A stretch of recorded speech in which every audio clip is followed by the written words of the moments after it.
kalaupun Ustadz Abdul Qadir Hasan Baraja pernah terlibat dalam kasus terorisme atau subversi pada zaman Orde Baru, tetapi kemudian sampai saat ini beliau tidak ditangkap oleh Densus 88 sebagai anti teror ya terkait penangkapan Abdul Qadir Baraja. Beliau ditangkap oleh Polda Metro Jaya di bagian Kamnek gitu, dan pelanggarannya jelas terkait misalnya Undang-Undang Nomor 16 Tahun 2017 terkait keormasan.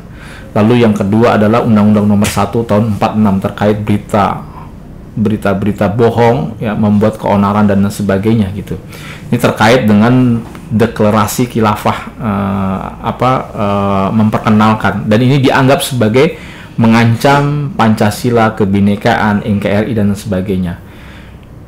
Ustadz Muhammad Abudan sebagai Amir Wilayah Jakarta, beliau mengatakan bahwa mereka Khilafatul Muslimin itu tidak anti kepada Pancasila, tidak anti kepada Undang-Undang Dasar 45 gitu.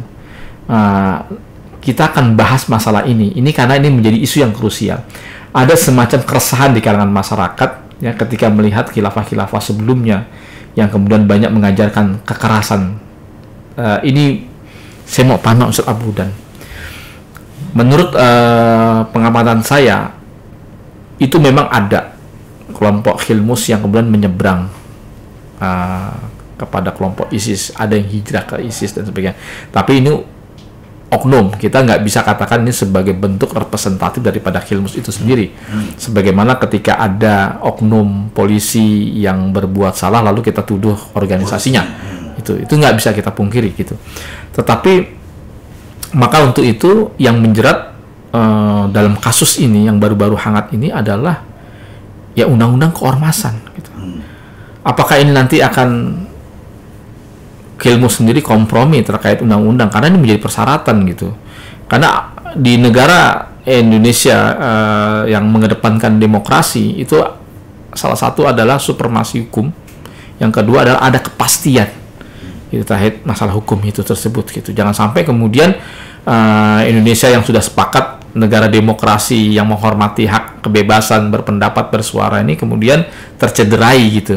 Nah ini dari Khilmus sendiri bagaimana Pak melihat ini? Apakah nanti akan juga ya nggak mau harus kompromi, karena jangan sampai kemudian ini jadi liar lagi, kemudian jadi delik hukum lagi, jadi masalah lagi ke depannya. Saya rasa itu juga nggak bertentangan juga dengan prinsip-prinsip dasar Quran gitu, karena namanya masalah idari itu kadang perlu diseragamkan, harus seirama, jangan sampai kemudian organisasi ini kemudian juga mengancam ideologi negara gitu. Karena yang hidup di Indonesia bukan cuma umat Islam, tapi ada juga agama-agama yang lain gitu. Kita percaya dengan konsep Islam adalah rahmatan lil alamin gitu. Tapi setidaknya melihat beberapa ormas, jamaah, organisasi yang kemudian mengancam kepada NKRI juga sudah di depan mata, dan dia selalu menggunakan idiom-idiom agama, isu-isu yang juga disembangkan, dikampanyekan oleh kelompok-kelompok Khilmus itu juga sama tentang khilafah dan sebagainya. Tetapi faktanya mereka justru menakutkan dan sebagainya, anti dengan NKRI. Mereka secara terang-terangan menganggap bahwa Pancasila ini adalah sistem syirik, ya kan, sistem tauhid dan sebagainya gitu. Kemudian aparatnya ditembakin dan sebagainya. Nah, ini negara juga trauma dengan adanya kelompok-kelompok seperti ini, dan ini akhirnya imbas kepada kelompok Khilmus yang saya sih ngamatinya tidak ada track record buruk. Misalnya anggota Khilmus terlibat terang-terangan menantang NKRI. Dia selama ini justru terbuka saja. Konvoy itu bentuk keterbukaan mereka. Walau kita nggak tahu, tapi ini kemudian menarik gitu kasus Khilmus ini. Tanggapan Pak ya untuk sesi terakhir ini bagaimana, Ustaz? Ya, pertama menanggapi itu kewenangan dari pusat ya. Kalau mau ganti, ini bisa nggak jadi ormas gitu ya. Ini harus keputusan khilafah dong. Iya, harus keputusan pusat. Khalifah. Ini khalifah, surah sama staf-stafnya gitu ya. Tapi kalau saya pendapat pribadi, Bang Sofyan, saya mau tanya, apa bisa menjamin kalau misalnya jadi ormas itu nggak bakalan diapa-apain? Nggak ada jaminan. Kedua, apa Bang Sofyan bisa menjamin kalau namanya masih pakai Khilafatul Muslimin nggak diapain? Jadi pertama harus jadi ormas. Kedua, nama khilafahnya diganti. Nggak harus ada khilafah, karena khilafah ini menakutkan. Jadi, tapi ada loh Pak, sekolah namanya Khalifah Khilafah. Anak saya itu yang kecil tuh sekolah namanya sekolah SD Islam Khilafah. Ya sekedar nama doang gitu. Itu juga kalau misalnya nama itu bermasalah, udah pasti dari Dignas juga udah nggak mungkin disuruh ganti dan di ini gitu. Tapi misalnya masih ada. Anak saya tuh SD Khilafah. Tapi bukan nggak terkait dengan Khilmus, bukan gitu. Tapi namanya SD Khilafah. Aman. Gitu. Ya mungkin belum waktunya ke situ, mungkin. Tapi kalau kita lihat tadi pertanyaannya, apakah ada jaminan? Ya. Nggak ada jaminan. Kita semuanya nggak ada jamin. Sekarang kalau bicara masalah saya berkuasa, saya mau begini, situ mau apa? Udah selesai. Nah itu yang kita berharap jangan sampai terjadi. Ya. Tapi kalau memang negara mensyaratkan itu untuk setiap siapapun ormas, apalagi dia mengumpulkan dana juga, mengumpulkan masyarakat juga, ada agenda-agenda rutin dan sebagainya. Ya kalau memang itu menjadi suatu persyaratan untuk bisanya berserikat berkumpul, harus terdaftar, ya mau tidak mau ya. Kalau di Kemendagri itu ada organisasi berbentuk, ada organisasi tanpa bentuk. Kemendagri juga mengakui itu. Oke. Di Kemendagri itu ada klasifikasi organisasi bentuk yang berbentuk begini, ada organisasi tanpa bentuk. Organisasi tanpa bentuknya yang begini dan yang begini. Yang tak terbentuk itu tetap terdaftar juga nggak? Enggak, cuma diketahui aja, cuma ngasih tahu gitu. Kayak kita, Khilafatul Muslimin, apa iya semuanya nggak terdaftar? Pendidikannya kan terdaftar, Bang Sofyan Sauri. Iya. Iya kan? Tadi kita udah bahas itu. Bahwa kita punya pondok pesantren, iya. Ada akte notarisnya, didaftarkan. Karena itu nggak kaitannya dengan ibadah kita nih, ritual kita. Iya. Itu bagian tersendiri pendidikan buat anak-anak kita. Ya harus daftar dong, gitu. Tapi ininya kan nggak perlu gitu. Iya. Nah jadi itu yang masih apa kalau istilah kita ikhtilaf lah, ya.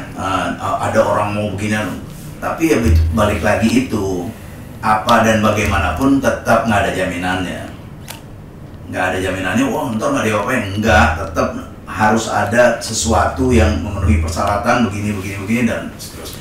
Khilmus kalau sudah besar punya kekuatan, apakah dia akan mengkudeta negara? Na'udzubillah min dzalik. Nggak ada ya? Nggak ada. Nah, Bang Sofyan Sauri, tolong baca surat An-Nur ayat 55 itu aja. Ya.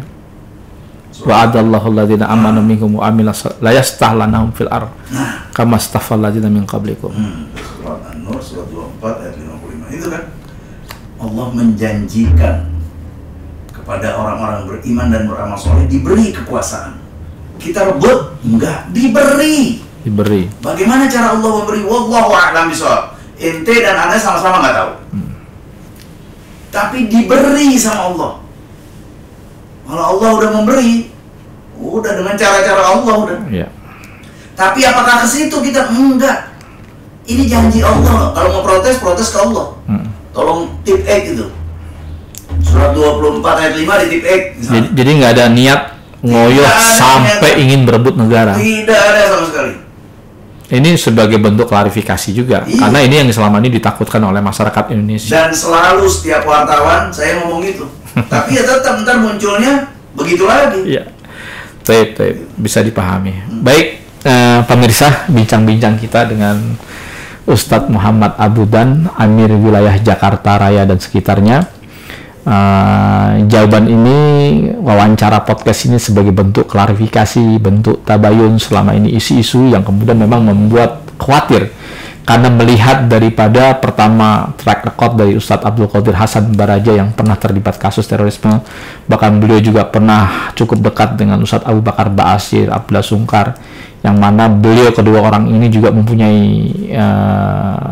back story terkait dengan keamanan dan ketertiban di Indonesia selama beberapa tahun terkait kasus-kasus terorisme yang selama ini yang terafiliasi dengan kelompok-kelompok kedua tokoh ini gitu. Nah inilah yang kemudian sepertinya Abu Hasan Abdul Qadir Hasan Baraja menempuh jalur yang lain berbeda dengan koleganya, dengan kawan-kawannya dulu gitu. Tetapi ide khilafah ini karena selalu disandingkan dengan kelompok-kelompok ISIS di Suriah yang juga berwarna merah, berdarah-darah, ini yang kemudian membuat umat Islam menjadi trauma. Dan demikian bincang-bincang saya terkait masalah khilafah. Anda bisa menilainya ya, bagaimana khilafatul muslimin ini. Dan untuk itulah kenapa yang menangani kasus ini bukan Densus 88 tetapi justru dari Kamnek Polda Metro Jaya terkait dengan pasal yang dijerat, rekonstruksi pasal yang kemudian dijerat oleh Ustadz Abdul Qadir Bajah terkait Undang-Undang Nomor 16 2017 terkait keormasan organisasi masyarakat, dan yang kedua adalah Undang-Undang Nomor 1 Tahun 46 terkait menimbulkan keresahan, berita bohong dan sebagainya. Demikian dari saya, ila muwafiq ila aqwamit thoriq. Wassalamualaikum warahmatullahi wabarakatuh. Waalaikumsalam warahmatullahi wabarakatuh.